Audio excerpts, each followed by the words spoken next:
क्या आप ये बात जानते हैं कि फरारी और लैम्बोर्गिनी जो कि स्पोर्ट्स कार मेकिंग के टॉप इटालियन ब्रांड्स हैं, उनकी असली कहानी क्या है। एक तरफ है फरारी जिसे एंजो फरारी ने 1947 में स्टैब्लिश किया था, और एक दिन जब उन्हें फेरुशियो लैम्बोर्गिनी ने फरारी के अंदर की गलतियों से वाकिफ कराया तो उन्होंने सभी के सामने फेरुशियो को जलील किया और कहा कि तू एक किसान है, तू खेत में ट्रैक्टर बनाता है, इस स्पोर्ट्स कार में अपनी टांग मत अड़ा। जिसको सुनने के बाद फेरुशियो के दिमाग की जो हटी और फरारी की जो फटी, वो मैं क्या बताऊं। ही और इसके बाद ही जन्म हुआ लैम्बोर्गिनी का। लैम्बोर्गिनी के पास एवेंटडोर है जो कि फरारी की सबसे फास्टेस्ट कार फरारी 488 GTB से भी फास्टर है। लेकिन अगर हम रेसेस की बात करें तो फरारी आज तक 283 F1 रेसेस जीत चुका है, और वहीं लैम्बोर्गिनी आज तक एक भी रेस में शामिल ही नहीं हुआ है। तो फिर आखिर क्यों लैम्बोर्गिनी दुनिया भर में इतना ज्यादा जाना जाता है? क्या इसकी वजह है कि फरारी खरीदने के बाद कस्टमर उसे ना तो अपनी मन मर्जी से बेच सकता है और ना ही उसे मॉडिफाई कर सकता है, या फिर इसके पीछे की वजह है इनके डिफरेंट मॉडल्स। फरारी के पास आज 53 डिफरेंट कार मॉडल्स हैं और 67 डिफरेंट रेसिंग कार मॉडल्स हैं। वहीं लैम्बोर्गिनी की बात करें तो लैम्बोर्गिनी की आज तक 17 डिफरेंट मॉडल्स ही हैं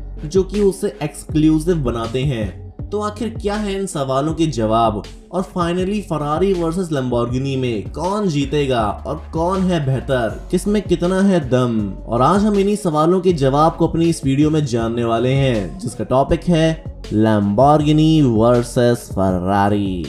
तो चलिए सबसे पहले हम शुरू करते हैं इन कार्स को खरीदने के पीछे के लॉस से। और क्या आपको ये बात मालूम थी कि हॉलीवुड के कई सारे सेलिब्रिटीज जैसे Kim Kardashian, Justin Bieber, 50 Cents, Nicolas Cage और फ्लॉयड मार्वेदर जैसे कई और हॉलीवुड एक्टर्स को फरारी की कार्स परचेज करने से बैन कर दिया है, क्योंकि भाई फरारी के हैं कुछ लॉज। तो चलिए उस लॉज को हम जानते हैं। लॉ नंबर 1, फरारी की कार्स खरीदने से पहले या इवन उसके बाद भी आपको फरारी की फैक्ट्री विजिट करना बहुत ही जरूरी होता है। अगर आपको गाड़ी खरीदने के बाद उसे रिपेयर करने ले जाना है तो खाली फरारी के ऑफिशियल अप्रूव्ड गैरेजेस पर ही आप उसे ले जा सकते हैं, और अगर आप उन दोनों में से किसी भी एक लॉ को फॉलो नहीं करते हैं तो आपकी कार की वारंटी फरारी एकदम कैंसिल ही कर देगा, जिसका प्राइस ही 3 से 4 लाख तक होता है। और वहीं अगर लैम्बोर्गिनी की बात करें तो इसके मामले में ऐसा कोई भी लॉ नहीं है। लैम्बोर्गिनी खरीदने के बाद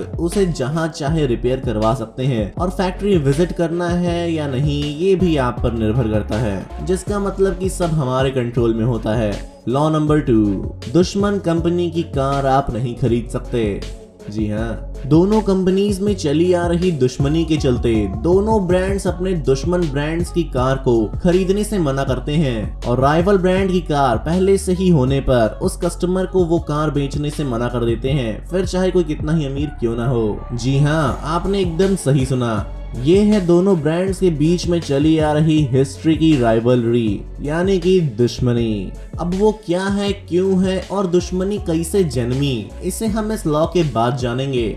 law number 3, no modifications allowed. अगर किसी ने फरारी खरीदी है तो उसे किसी भी तरह का मॉडिफिकेशन नहीं करा सकता। एग्जाम्पल के लिए आप अपने कार का कलर पिंक, रोज, ब्लश और सैल्मन नहीं रख सकते हैं, और ना ही आप अपने कार के डिजाइन में कोई चेंजेस कर सकते हैं, और ना ही लोगो में कोई चेंजेस कर सकते हैं। तो इसका मतलब साफ है कि जैसी कार लिए हो वैसी को वैसे होनी चाहिए, वरना आपको फरारी खरीदने से बैन कर दिया जाएगा। और अब हम जब फरारी के कलर की बात कर ही रहे हैं तो फरारी का जो सबसे पॉपुलर ट्रेडमार्क कलर है वो रेड है, और वो उसे 1900 के फॉर्मूला 1 के रूल्स की वजह से मिला था। कैसे पता हमें? क्योंकि रेस में सभी पार्टिसिपेंट्स को एक स्पेसिफिक कलर दिया गया था, जिसमें इटली का कलर रेड था। मतलब फरारी जो इटली को रिप्रेजेंट कर रही थी उसका कलर भी अपने देश की तरह रेड था। और रेस जीतने के बाद जैसे ही फरारी फेमस हुआ उसने रेड को अपना ट्रेडमार्क कलर रख दिया, वैसे अगर हम इसके कॉम्पिटिटर की बात करें जो कि लैम्बोर्गिनी है, तो उसका इंजन छोड़कर आप सब कुछ बदल सकते हैं, फिर चाहे वो लैम्बोर्गिनी की डिजाइन हो या फ्रेमवर्क, कोई रेस्ट्रिक्शंस नहीं है।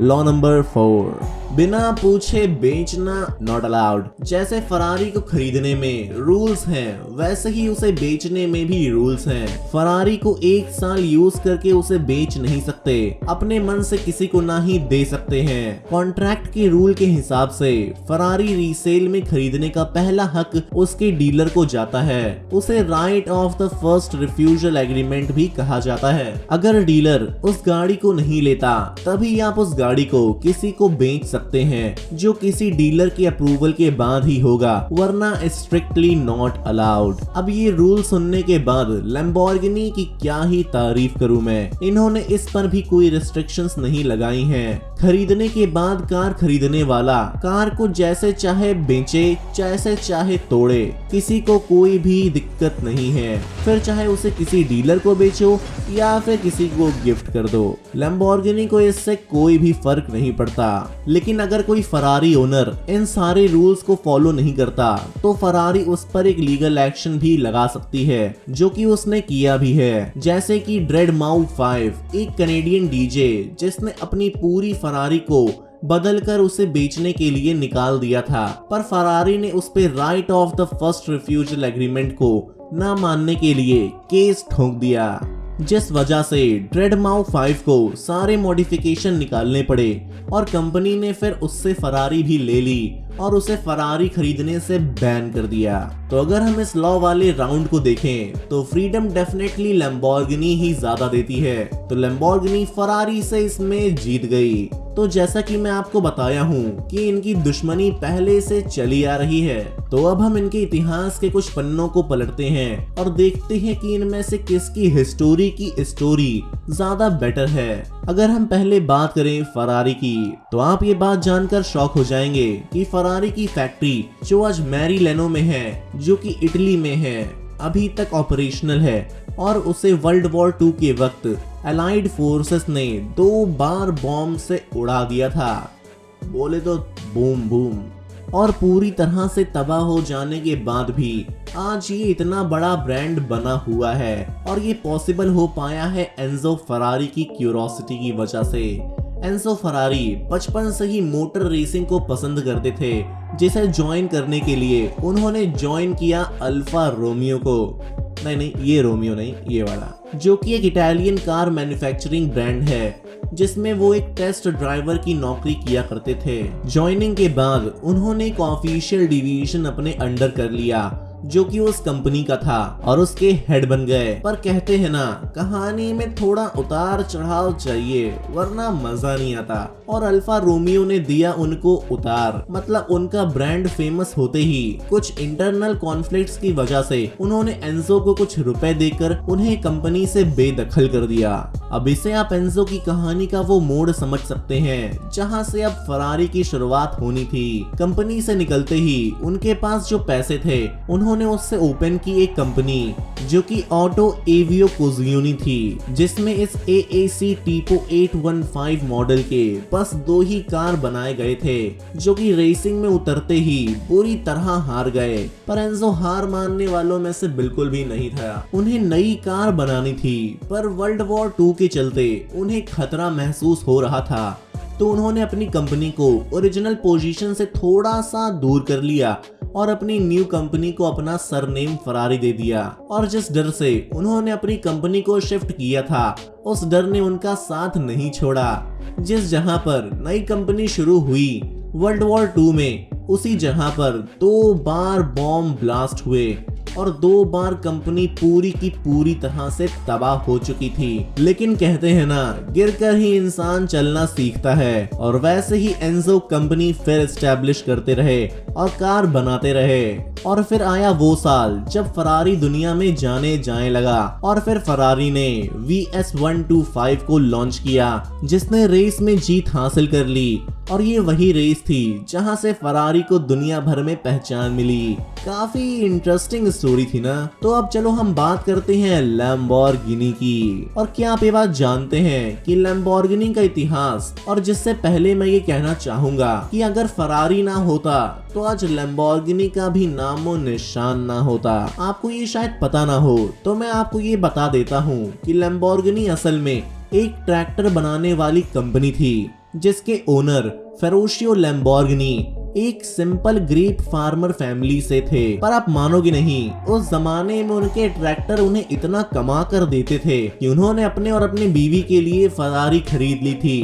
पर कार खरीदने से कुछ वक्त बाद ही उनके फरारी में कुछ प्रॉब्लम्स आने लगी थी, जिसके बाद वो खुद फरारी के फाउंडर एंजो फरारी से मिलने गए और अब उनके बीच गुस्से की बातों वाला झगड़ा शुरू हो गया और उन दोनों के बीच दुश्मनी हो गई। पर बात इस हद तक बढ़ चुकी थी कि एंजो ने सबके सामने फेरुशियो को ये तक कह दिया कि भूतनी के तू एक किसान का लौंडा है और हल की जगह ट्रैक्टर बनाता है, जाकर खेत को जोतने का काम कर, निकल यहाँ से। और बस ऐसे ही शब्द बेदी बाणों को सुनकर फेरुशियो आंख बबूला हो गया। तो इसके बाद जो हुआ वो आज पूरी दुनिया के सामने है, जो कि लैम्बोर्गिनी की शुरुआत साल 1963 से कार प्रोडक्शन की नई फैक्ट्री बनाकर की थी और खाली 4 महीने में अपनी first Lamborghini car 350 GT introduce की थी। लैम्बोर्गिनी का फेमस रेसिंग बुल का लोगो फेरुशियो के टॉरस साइन बुल से है, जो कि स्पेनिश कल्चर के प्यार से इंस्पायर हुआ है। यही नहीं, अभी और सुनिए, उनकी बहुत सारे कार मॉडल्स का नाम आज भी बुल फाइटिंग और बुल से रिलेटेड है, जैसे Lamborghini Miura, Lamborghini Urraco, Lamborghini Urus, Lamborghini Huracan और भी कई सारी हैं जो कि फेमस बुल्स के नाम से लिए गए हैं। अब हमने यहाँ तक ये देख लिया कि लैम्बोर्गिनी की स्टोरी क्या थी। अब आखिर बात आती है कि दोनों की आउटसाइड स्टोरी क्या है। और एक्सक्लूसिविटी की बात करें तो दोनों ब्रांड्स में लैम्बोर्गिनी ज्यादा एक्सक्लूसिव है। लैम्बोर्गिनी के 17 मॉडल्स और फरारी के 53 कार मॉडल्स बनाए जा चुके हैं और लगभग 67 रेस कार मॉडल्स बनाए हैं। और ये तो बस सिंपल लॉ है, जो जितना सप्लाई करेगा उतना एक्सक्लूसिविटी कम होती जाएगी। लेकिन ये सुनकर आपको क्या लगता है कि मार्केट में किस ब्रांड की ज्यादा डिमांड होगी? अगर आपको लगता है लैम्बोर्गिनी की, तो नहीं, आप पूरी तरह से ही गलत हो, क्योंकि रिकॉर्ड के हिसाब से 2019 में फरारी ने 10,000 कार्स की सेल हासिल की थी। पर अगर लैम्बोर्गिनी की कार्स की सेल को देखा जाए तो उनका 10,000 कार सेल का मार्क 2025 तक भी पूरा नहीं होगा, क्योंकि यहाँ जब बात रीसेल वैल्यू की आती है तो फरारी की रीसेल वैल्यू लैम्बोर्गिनी से कई गुना ज्यादा है। जहाँ रिपोर्ट्स के अकॉर्डिंग 2018 में फरारी 250 GTO का मॉडल करीबन $40.8 मिलियन के लिए ऑक्शन किया गया था। और देखा जाए तो वही सेम मॉडल की कार दूसरे ऑक्शन में $70 मिलियन के लिए ऑक्शन की गई थी। वहीं पर उसके कंपैरिजन में लैम्बोर्गिनी की सबसे महंगी कार $8.3 मिलियन की ही बिकी थी, जो कि विनीड रोडस्टार थी। तो अब यार देखो, कार्स की टॉप स्पीड, इनकी इंजन का पावर, इनकी गियर स्पीड, ब्रेक्स और सारे सिस्टम को कंपेयर करके इनमें से बेहतर कार कौन सी है ये बताना मुश्किल है, क्योंकि दोनों ही रेसिंग कार्स बनाते हैं और दोनों की काफी प्रीमियम क्वालिटी होती है। तो क्या आपने कभी सोचा है कि ये कार्स असल में लोग खरीदते क्यों हैं? वेल, पहला तो शो ऑफ के लिए, और दूसरा रीजन कि ये एक्सक्लूसिव कार्स होती हैं इसलिए क्योंकि सभी को स्पेशल फील होना पसंद है। तो अगर हम एक्सक्लूसिविटी और कार्स खरीदने की फ्रीडम को देखें तो यहाँ पर लैम्बोर्गिनी जीती है। पर अगर हम इन्वेस्टमेंट के तौर पर देखें और शेयर परफॉर्मेंस देखें तो फरारी बेस्ट है, क्योंकि इसमें ज्यादा वेरिएंट टेक है। तो आप हमें कमेंट सेक्शन में बताएं कि आपको कौन सा ब्रांड बेटर लगता है और आपको कौन सा ब्रांड चाहिए। तो उम्मीद करते हैं आपको ये वीडियो पसंद आई होगी। अगर हाँ, तो इस वीडियो को लाइक और शेयर करना मत भूलिएगा और ऐसी अमेजिंग वीडियोस को और देखने के लिए अपने क्यूट से चैनल ओब्लिवियन फैक्ट्स को सब्सक्राइब करना मत भूलिएगा। धन्यवाद।